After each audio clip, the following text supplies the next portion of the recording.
All right, well, gone are the days that Kellyanne Conway, Donald Trump's campaign manager, could go anywhere she wanted and people wouldn't bother her. Now she pops up anywhere and camera crews are literally pulling at her. We're happy to have her join us right now. Kellyanne, thank you very much for coming. Thank you very much, Neil. How do you think it went? Fabulous, spectacular night from Governor Pence. I think you see tonight why Donald Trump selected him to be his running mate. And really, the selection of your vice presidential running mate is the first big decision you make as the presidential nominee. And it shows Donald Trump's leadership and judgment in that regard. And I appreciated the fact that Governor Pence was very tough tonight, but very polite. Did not have all these unhinged interruptions that seem to really. Well, he would interrupt too, but there were more on. What was the deal with that? I don't know. I'm perplexed as to what Senator King was doing. How do you think the moderator did? The moderator was very good, but she was interrupted and indeed ignored by Senator Kaine so consistently that it was difficult to remember there was a moderator sometime. I don't think that was her fault. I think he was being very impolite to a female. Well, that's interesting. So are you raising the female card? Only because they love to play it 24/7 over in Clinton world. But as a serious point, look, the viewers out there, Neil, they expect and they deserve a conversation on the issues. They expect and deserve to be able to hear each person talking and giving his response tonight. And Tim Kaine would just constantly interrupt, and I thought it really detracted from the substance of the conversation. I was proud of Governor Pence for keeping us cool and then trying to bring it back to an actual issues-centric conversation. Do you think, Kellyanne, looking at this, that if you had to advise Donald Trump that there might be great value looking at Governor Pence's performance tonight in maybe studying more, having tight, clear answers, even though, as to your point, there was a great deal of over-talking, but that will serve Donald Trump well if he does that in the next debate? He was really proud of his running mate tonight. He tweeted it out. I talked to him personally, thought that Governor Pence gave a great performance. But as both of them always say, they're two very different people. They're two very different messengers. They just share the same message. And you have to feel comfortable. But the rap against Kellyanne, and I don't know if it's right or whether you agree to that Donald Trump could have been prepared more or tightened his argument a little bit more, do more what he did in the first 20 minutes of the debate. He certainly was great. I'd say 30 or 40 minutes of the debate. He did a great job with Treat and the vacuum that they created that ISIS was able to come into, et cetera. But there are many issues that he can take to Hillary Clinton in this town hall format on Sunday night in St. Louis. Is he looking forward to that because it is a town hall format? Yes. Now, of course, you don't have control of the crowd. I mean, it's not all exclusively a Donald Trump crowd. But do you have any say who's in that audience?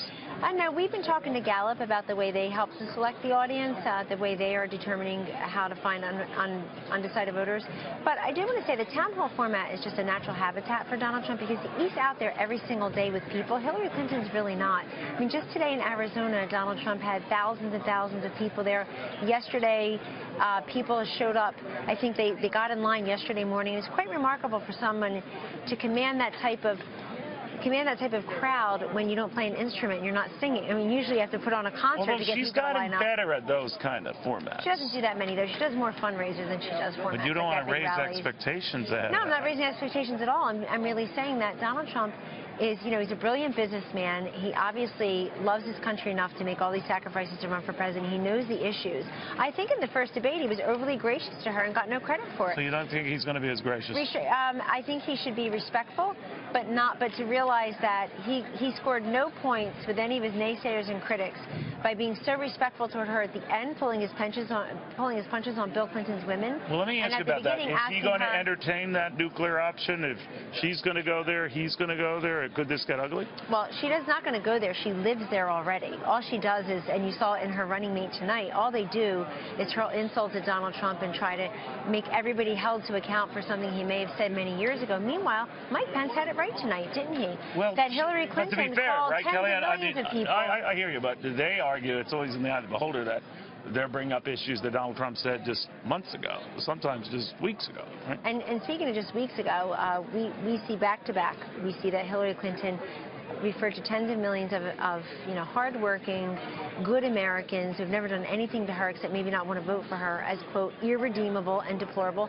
And then you throw on top of that the way she insulted the Bernie Sanders voters in a similar situation with donors in a fundraising appeal. Are you surprised that that has gotten very little media play? Oh, I'm not surprised, but I'm disappointed. 47% remark, got a lot of media play. But, I think this is the year that voters, if they've proven nothing else, is that they will not be told how to think, who to vote for, what's important to them. I mean, the rise of Donald Trump and the Republican side, the rise of Bernie Sanders on the Democratic side, it shows you that this was the year that voters were doing their own thing. I think that Donald Trump is a natural communicator and connector that's taken his message directly to the people through the noise and through the silence. I mean, what about on the tax thing? He was very effective, I know, yesterday, discussing his speech, the tax thing, explaining how capitalism works. It's something you have losses. There's nothing illegal going on. But would it behoove him to just get these taxes out and prove it? Well, look, we're looking at one page, or a couple pages from 1995. He got a $900 million loss. Do you know whether he didn't pay taxes for the next 20 years? No, I don't know that. And the New York Times doesn't know that either, which is why they said he may not have paid taxes for 18 years. But it would not be illegal if he didn't. It wouldn't be illegal. So why not get it out one way or the other? The New York Times, well, it's a different question. The New York Times had a story this morning, Neil, that showed 500,000 Americans had done the same exact thing in that same year, 1995.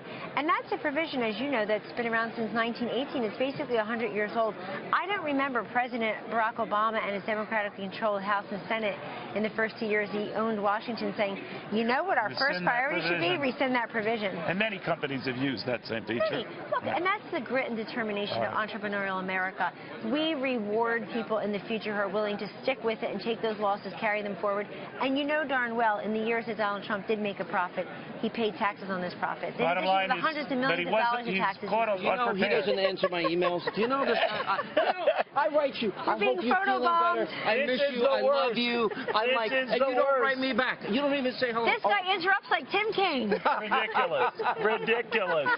That's a good line. Guys, thank you both very, very much. We love you. All right, thanks, buddy. Neil Cavuto. He works harder than anyone else in TV. And this is John Hannity. He's just looking around for something. Yes. All right, thanks, buddy, very, very much.